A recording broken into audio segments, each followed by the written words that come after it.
مصطفى منبع للصفا. الحمد لله نحمده ونستعينه ونستغفره ونؤمن به ونتوكل عليه ونعوذ بالله من شرور أنفسنا ومن سيئات أعمالنا من يهده الله فلا مضل له ومن يضلله فلا هادي له ونشهد أن لا إله إلا الله وحده لا شريك له ونشهد أن سيدنا وسندنا ومحترمنا ومكرمنا وأولانا ومولانا محمدا عبده ورسوله. أما بعد فأعوذ بالله من الشيطان الرجيم. بسم الله الرحمن الرحيم. يا أيها الذين آمنوا ادخلوا في السلم كافة. صدق الله العظيم. قال النبي صلى الله عليه وسلم يوشك أن يأتي على الناس زمان لا يبقى من الإسلام إلا اسمه ولا يبقى من القرآن إلا رسمه مساجدهم عامرة وهي خراب من الهدى أو كما قال عليه الصلاة والسلام. یا الہی ہم دعا کو ہیں عمل میں جان پیدا کر. یا الہی ہم دعا کو ہیں عمل میں جان پیدا کر.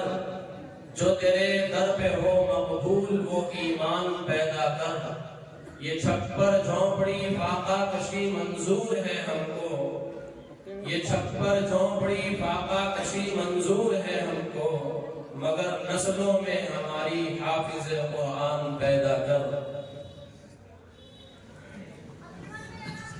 زندگی دی ہے تو جینے کا ہنر بھی دے دے.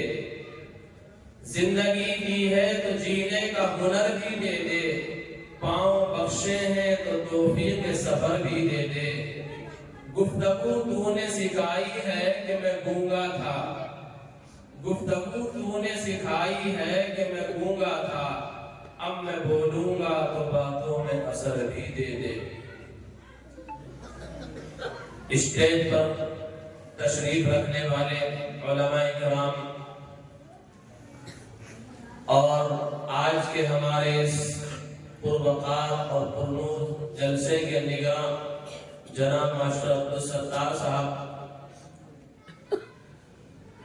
معزز حاضرین، پیارے بچے اور پس پردہ بیٹھی ہوئی مائیں اور بہنیں،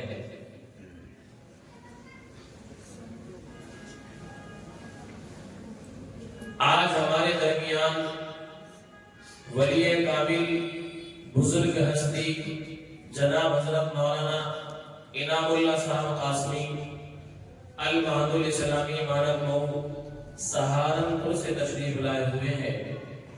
ایسے لوگوں کی زیارت کرنا بھی عبادت سے کم نہیں ہے.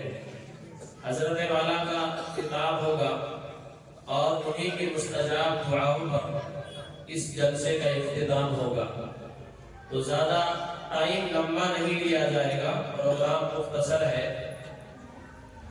آج کے ہمارے اس جلسے کا عنوان ہے اصلاح معاشرہ و استقبال رمضان. اور ان ناظرہ پڑھنے والے بچوں کی دستار بندی بھی عمل میں آئی ہے.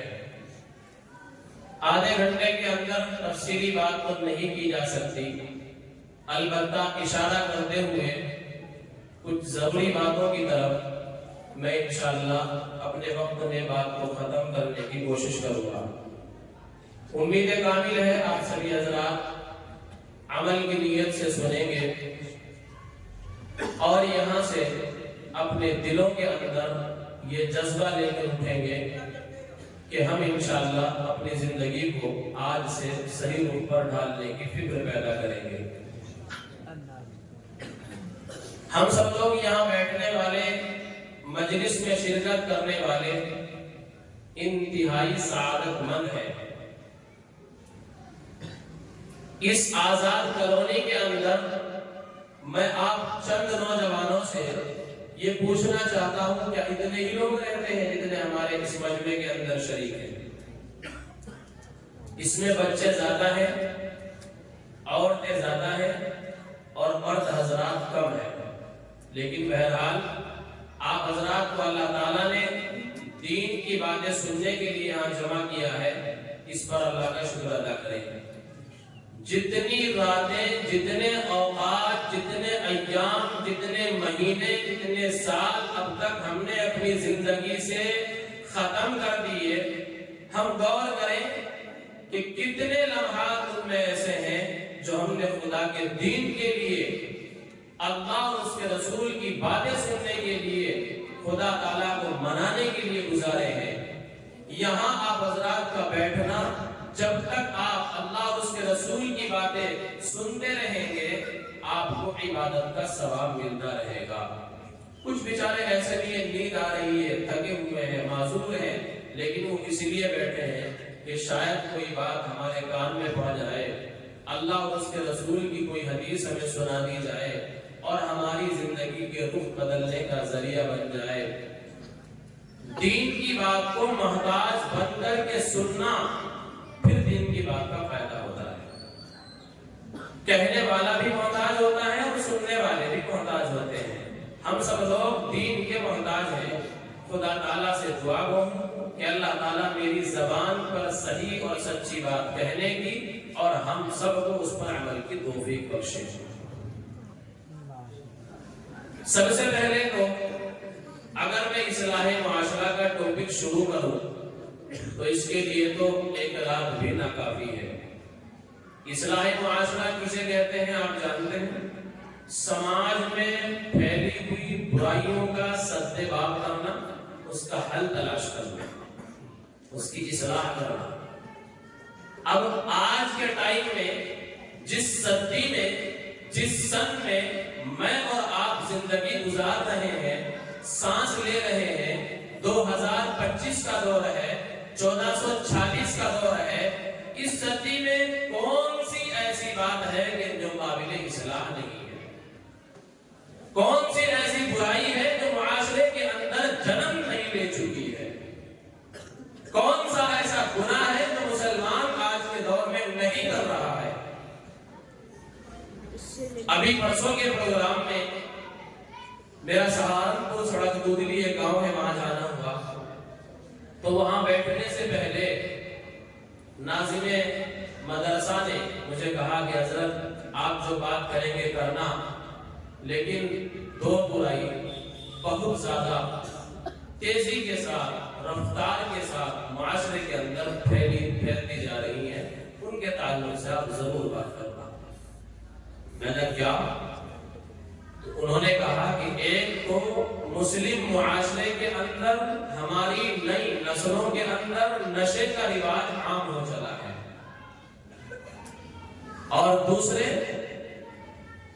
ہمارے بڑوں کے اندر، ہمارے نوجوانوں کے اندر، ہمارے بزرگوں کے اندر سے حلال اور حرام کی تمیز ختم ہو گئی ہے۔